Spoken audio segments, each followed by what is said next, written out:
হচ্ছে বা একটি গার্মেন্টসের চিত্র। সকাল সকালে দেখেন কি করবে, পেটের দায়ে কর্ম কইরা এখন তারা বেতনের জন্য অপেক্ষায় বসে আছে। গত 1 মাস ধরে তাদের বেতন দেওয়ার ডেট, বেতন দিচ্ছে না।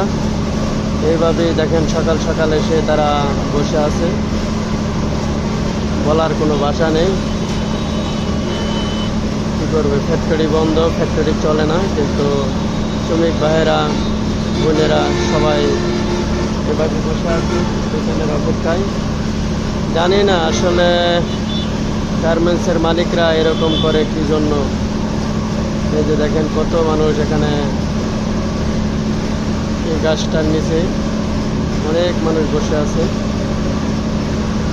সবাই সারিবদ্ধ হয়ে বসে আছে। কি করবে,